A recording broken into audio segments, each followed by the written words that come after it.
Back everyone to another episode. Team, glad to be back up on video now. We have a special guest joining us, being Matty Bissett in the house. Hello. How are you, my friend? Good. All right, Matthew, so we have a tradition here with people on the podcast. Let's find out a little bit about them, especially in terms of their teaching career. Got some questions for you. Are you ready for this? Far away, Miles. Far away. Matthew, what made you want to become a teacher? Obviously to change lives, Matthew, inspire the masses. Yeah, well, and sculpt the minds of tomorrow's leaders and innovators, but I'm not really sure. You're not really sure? No. You still enjoying teaching? Yeah, no, I do enjoy teaching. It's fun. It's never the same. So You do the yeah. same thing every day with a different result, but can't tell you why I started. I still enjoy that about teaching, having the change. Yeah, like I come home and you tell stories to people, especially my wife. She's like, that didn't happen. You're like, no, it definitely happened. That was a good day as well. Well, yeah, I've got plenty of those. Don't you worry about and even like nearly 2 decades in, those stories just keep getting more and more crazy. And I was thinking about the other day. It's almost like there's a certain threshold now. So unless it's above like ultra craziness, it doesn't get mentioned. Yeah, well, in my current job, that is definitely how that works. There are some things that they just don't make sense, but they happen day in, day out. You're like, that's just too bizarre. There's been a few too bizarre to say. There's a few stories you've mentioned to me off here, which are quite funny with it all. How long have you been teaching for now? Teaching full-time, 12 years, I think. Yep. 12 years, and before that, a couple of years relief teaching here and there. And the rumour is you started with pre-primary teaching. I did start all the way in pre-primary, and I stayed with pre-primary until 2021. So that must be an experience with the pre-primary kids. It was eye-opening. You must. I mean, I picked up a daughter from daycare with 5 little kids around, let alone a class. What are the energies like when you come back end of the day? Just not Pretty existent. flat. Yeah, Pretty flat. They have to be. Makes it a bit hard when you've got 3 kids of your own and you've got to try to be the fun dad, but I sleep very well. As you would. So pre-primary first 2 years? First 3 years? First 7. First 7 years? 8, 7 or 8. In pre-primary? Yep. Jesus, you're a beast. And then went to like an SLP type of situation. And SLP for our listeners is? Specialised learning program. Yep. And they had 5 kids in there, but they were multi-ages from year 1 to year 5. Right. Then I went back to pre-primary for a bit, and then I left one school. I went to another ed support school that was kindy pre-primary as well. Mate, you've been around, haven't you? And then how you started, I believe, over in the other side of the country. I did. I started working in New South Wales, but not teaching, more vacation care. Right. I was an EA for a little bit as well. Right. And then I moved to WA and then So finished teaching and stuff. All that experience there got to help you out these days, especially I guess like from the education assistant's point of view as well. Yep. Like to see teachers I think there's nothing better as a classroom teacher to have a decent EA working with you. I'm sure you would have been a high quality gold, mate. Absolutely. Their weight in gold. They Absolutely. get paid nowhere near enough. No. Nowhere From what near they enough. go through at times, it just seems like torture sometimes. Yeah. But have that teacher EA connection, and I think working ability in the classroom is big things. My final question to you, Matthew: if you were to teach in high school, what subject area would you teach? I would go with the very typical PE. How dare you? I know. How dare you? PE, probably computers, Computers, IT important these days. stuff. Yep. Digital technologies. Yep. Knock down the mathematics pass. I've seen some of your mathematics work, Matthew. It's not bad. I quite like it. Well, Google helps me a lot with the high school kids when they ask me about what an integer is and Helps us all, all mate. that type of stuff. Helps So us all. Absolutely. at a pinch, I could probably do maths, but I need a bit of time. Mate, fake it till you make it. That's what it comes to. So you've been teaching 24 years now, all up. Working with kids. Working with kids, 24 years. Because I was an EA for a while before I was a teacher. Yeah. I taught kids to swim and did sports programs and stuff in the school holidays when I was a young whippersnapper in my 20s, mate. Yeah. You still are. How, so you're still going strong, teaching-wise? Happy enough with it? Don't plan on changing anytime soon. I am trying to kick gears into making sure my work-life balance is better. Yeah. than focusing too much on trying to get work done and forgetting that I've got 3 children who need me to be a parent. I've mentioned to you that before, man. It's impressive what you do with the 3 young kids, all under 5, I believe. Do 2 under 5. Yeah. And one just turned 10. Yeah. So, with 1 kid going through toddler man's hard enough, let alone, your job, which is stressful. And 10, 5 and 2, mate. Never a dull moment. Lead by example. So, my man, I think to kick this off today, this episode, we take a look at why teaching matters more than ever in 2025. I think just with a lot of, I've definitely seen a spike in mental health the last 5 to 10 years.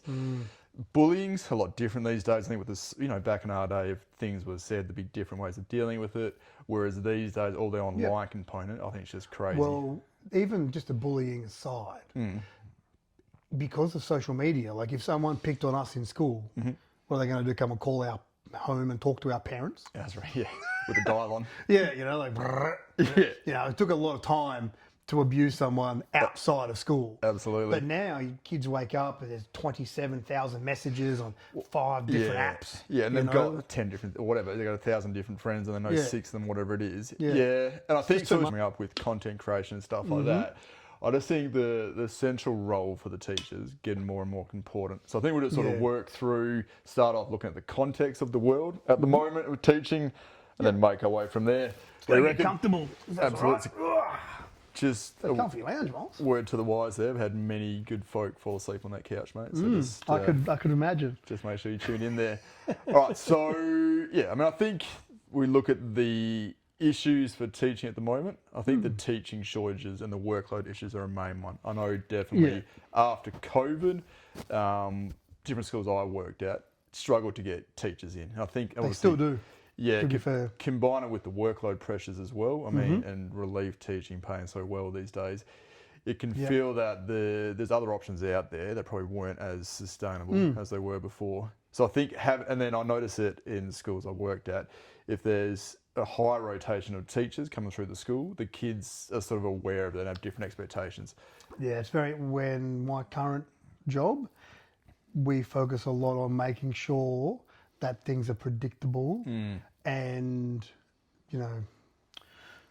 based in relationships with these kids. Is actually the uncertainty and the anxiety? Yeah, because there is such a turnover, like especially in high school. Yeah. Kids have depends on the high school, 5 to 7 teachers a day. Yeah. And they just get used to that same person, that same routine, and then that person quits or leaves or whatever. And then it just has a cascade of effect because nothing's predictable. Yes. Nothing, their expectations aren't there. And naughty kids or not, everyone loves to know what's expected of them. Yeah, absolutely. That was my next point. I can even see it in the mainstream class, and if my structure's out, the kids get thrown. And as much as they want to whinge and complain about doing the math, if they know what to expect, then all right, this portion of the time of the lesson's 15, 20 minutes. I'll get through it, and then after that, there's they can prepare themselves to go for it. So I think to bring it back, when there is teaching shortages around, that uncertainty is definitely a bit higher as well. And I believe, my opinion is a lot of the teaching shortages are occurring by work-life pressures. Yeah, definitely. Because I look at myself, I have to drive. I'm in the car about 90 minutes to 100 minutes driving to and from work. Then you have a lot of paperwork, a lot of mental load at work. Then you've got to come home and try to do sports and swimming and cook dinner because my partner's at work. It's for most people, it's too much. For me, it's too much. That's why I'm doing less work at home these days. Absolutely. How do you how the teacher's importance in mental health for students? How do you see that role? So for me, my current role, it is the most important part. Having a teacher that understands to build those relationships, understand that kids come in with a whole bunch of different backgrounds that they don't want to talk about, they don't want to mention. Most people don't even know what that background is, but that child does. And that teacher needs to play that part of bridging home and school to make it as fluent as possible. So the change, the predictability is there. There's no uncertainty to relieve that anxiety of coming to school and Do you find like I can find it challenging at times, and you're probably similar. Someone that's quite good as an active listener, but you've got your own stuff happening in your life, and then you got kids coming to you, and you want to be there for them.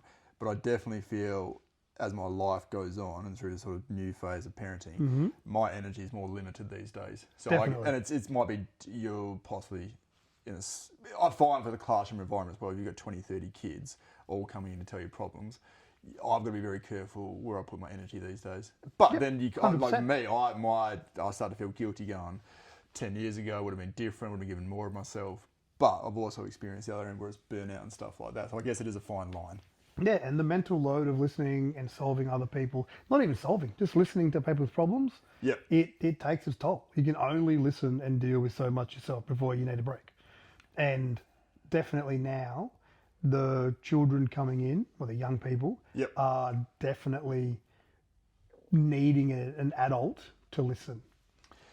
They need that person to listen. Yeah, would you say, I don't know if it's a mental health crisis, it's definitely mental health exploded. You know what I noticed it the most? So the mobile phones, 2015, I'm working at a school, and I go to take a phone off a student, just for, he's been, constantly giving them blah, blah, blah.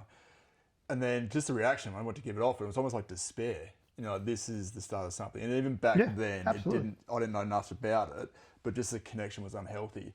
Read a few books over the time that sort of talk about the anxiety around it. Because initially I thought it was just more of the kids were more open talking about it. Whereas back in our day, mental health wasn't as talked about. No, it was a very hush-hush topic, until it was too late, unfortunately. Yeah. Exactly. Whereas now, then that's initially how I thought the kids were dealing with it. But then the more I sort of read about social media and iPhones and stuff like that, it almost feels like it's a rewiring. You can't blame iPhones. There's Android phones out there as well. Maybe some Nokias. What was your first phone? Mine was a Nokia 1610. I had a Bosch, as in like the power tools. Did they make phones? They did, for one off, and then never again. It almost feels like a rewiring of the brain, and I think it's just the students now, the mental health can get. And then what I've also noticed in the last 5 years as well is attendance as well. Well, back in the day when I first started teaching, year 9s would start to miss days here and there, and the more delinquent, for lack of a better term, would miss more school. Now I've got year 7s who I don't see after first term. And I don't know if that's, obviously there's different family issues and stuff going into it, but it's probably more prevalent. They see it, hear through it through some social media, so they don't feel so isolated, so continue down that path. Well, the social media part of school is definitely very, very challenging. Yeah. Because in some of the high schools I've been in, the teachers are trying to deliver content. Yeah. And they're trying to make it as cool and as interactive as possible. You're never going to be as cool as someone doing a weird dance on TikTok, because those kids get that instant hit of dopamine and they just keep on scrolling. Absolutely. They're not going to get that hit of dopamine from listening to why the ancient Romans, built a Colosseum. Well, even like my thing being a math, obviously math isn't the most sexy subject teaching. The only way I would get through with it is you bring a bit of personality to it. But you're right, now the kids have got everything at their fingertips in terms of interaction and stimulation. Yeah. It's crazy. And you've also got, they don't need to learn how to solve the problem.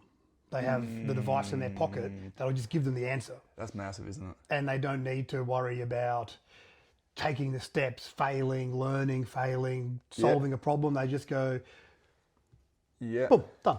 There's the answer, done.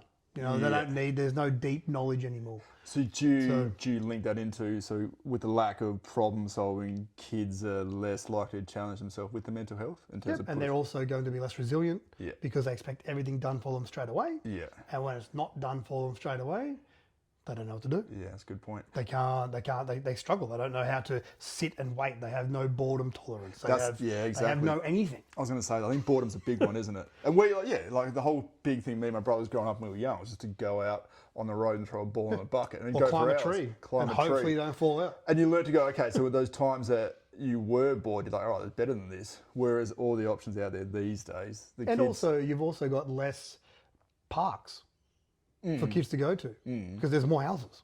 So, like I think when I was a kid, would jump outside, ride around, go to someone's house. It's all the adventure, wasn't it? Yeah, but now that doesn't happen. I think another point on that as well is, I mean, I remember one of the years I was at high school, in lower school, I spent, I reckon, a semester or 2 terms learning about some ancient history.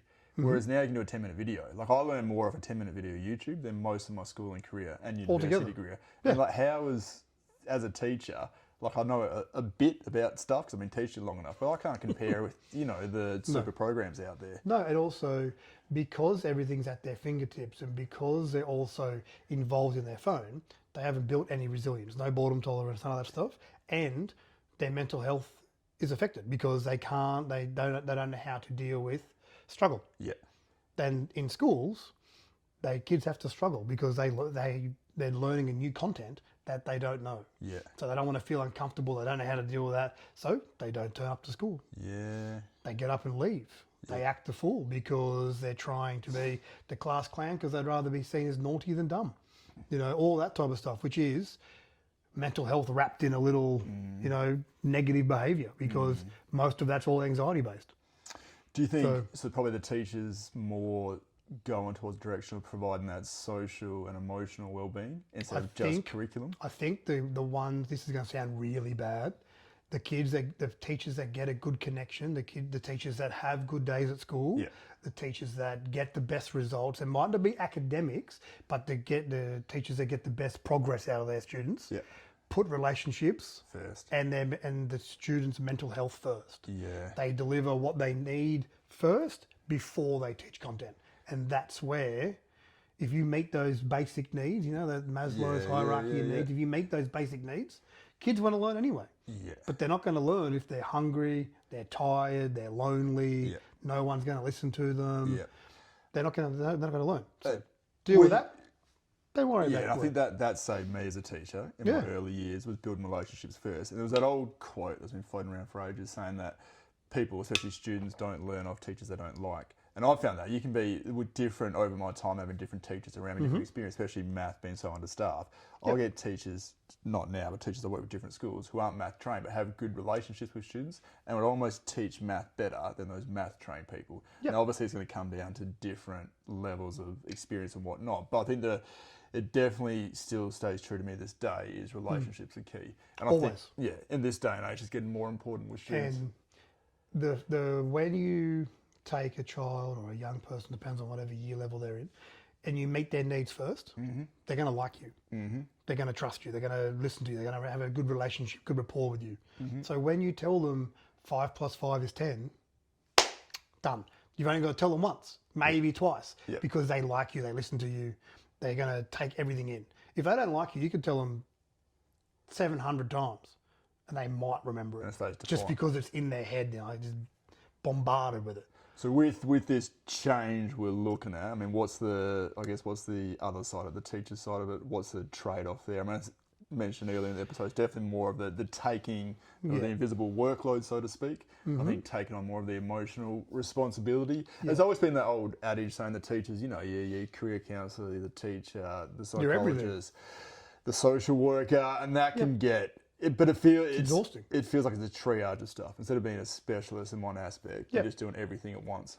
Yep. And then the people who, I guess, burn out the quickest, they're the ones that try to do it all.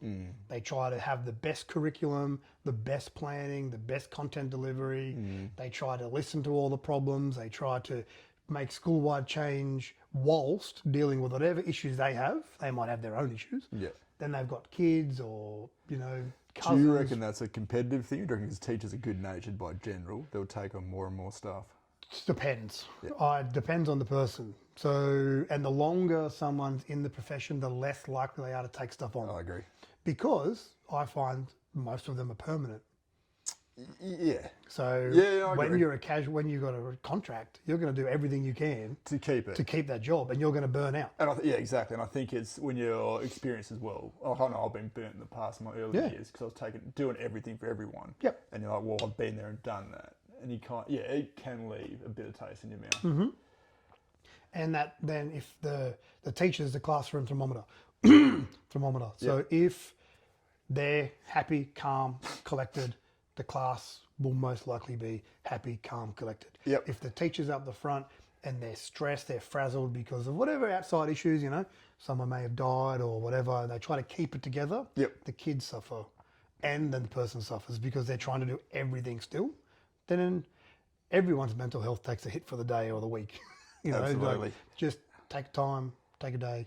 Yeah, and it's not perfection, consistency over perfection. And always I've felt for that as well. All right, there's got to be some hope here, Matty. There's got to be some hope for teachers and students. Ooh, So, hope. I believe, yeah, I mean, I think small wins are still big wins. And to that point, I mean, I think it's, you can go in and not, and I've been guilty of it to chase perfection and want to be, you know, stand out, but that is a highway, it's the quickest way to burn out. And I think it's not good for everyone, because as soon as you're not performing in the classroom or wherever, you feel like the pressure's on, and then that's going to add more stress, and then suddenly that classroom dynamic that you've worked to build falls apart.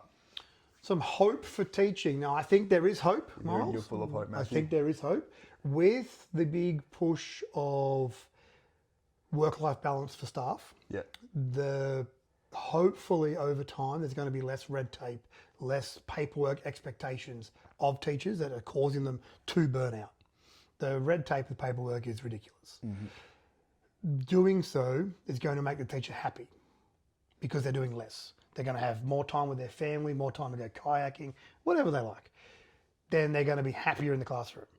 Then the classroom is going to be happier. The kids are going to feel that, and the kids will be hopefully reinvigorated to learn and be the leaders of the future. Would you say it's a ripple effect, Matthew, by any chance? I think it would be a ripple effect. So the thing is, drop a good pebble, it's going to ripple. Yeah. Drop a big pebble, Yep. it ripples a lot and then dies out. A little pebble continues to go. So little changes consistently will make people's lives a lot easier, I think. Why do 10,000 kicks poor when you can do one kick? Incredible, 10,000 times. That's the one. That's the one. Look, I like about it. And where I'm going to leave you is back to your point, is the power of relationships. I think, That's all it is. especially with all the uncertainty in the world at the moment, the teacher can be seen as someone that sort of just keeps the calm and control in the classroom. And just, Correct. you know, don't have to be above and beyond. Just be yourself and just be there for students. Yeah. And that's all you can do. And good job. No. Stay in there. We need more good teachers. Well, that's it. And I think with the change coming, admin are now less likely to push down content because they're realising that that push down of content is having a ripple effect. The kids they might get better NAPLAN scores, but their mental health suffers. Their social skills suffer. Yeah. They have less friends, all of that stuff. All for what? 2 green NAPLAN boxes? Now schools are realising if kids are happy, their NAPLAN boxes increase anyway. So they're not pushing down that content. They're letting kids be kids. Yeah. Kids, otherwise they wouldn't come to school. But the push to have happy people in education More now is than ever. becoming quite prevalent. And I think that's the hope that everyone needs. Because for a while there was a bit patchy. Yeah, I agree. I think we're starting to come good. Yeah, it was a bit patchy for a bit. I'll leave you with those wise words of Matty Bissett. Thanks for listening, team. Good to be back on video. So again, why teaching matters more than ever in 2025.